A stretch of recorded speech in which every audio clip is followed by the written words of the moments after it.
Yeah. Located at the northeastern edge of Singapore, Punggol used to be a backwater.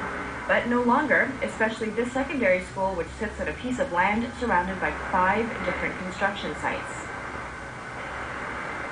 When the noise levels peaked last year, teachers at Punggol Secondary School were fighting to have their voices heard in class.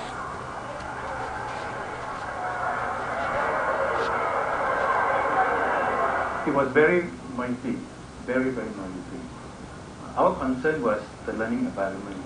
Whether are we giving to the students the right environment? I can tell you that it has affected the classes. The students could not hear properly, so they cannot concentrate. Our teachers also have problems to teach at that time. It affected my studies quite tremendously. I couldn't really hear what the teacher was saying and quite distracted. My thinking process was quite distracted, especially during exams time when all of us are all exhausted from burning night oils, midnight oils and stuff. And yeah, it just causes my grades to fall a little.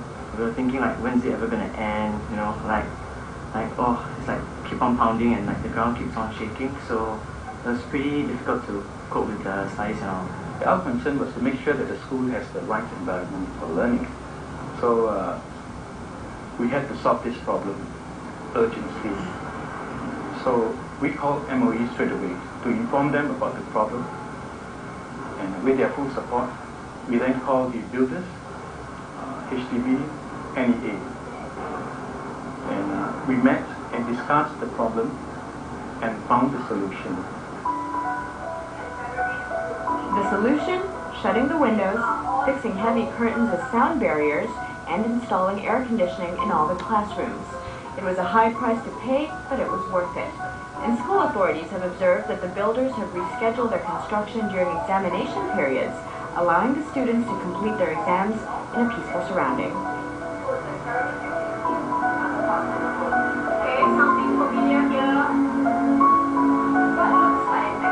I can catch what my teacher is talking during most of the lesson time, and it has benefited me a lot. And most of my classmates also stay right after school to have self-study because of this conducive environment that is being prepared for us. I think in this kind of situation, there's a need, there should be a willingness to give and take, to cooperate and understand each other's needs. We knew that the development has to take place, and we knew the developers also have a deadline to meet.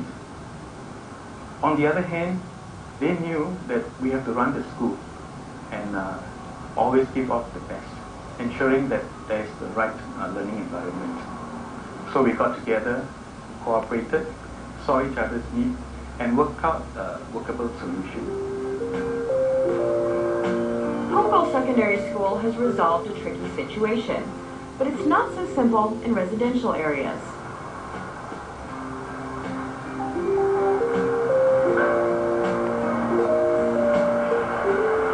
In compact Singapore, where space is a premium, even sounds get amplified.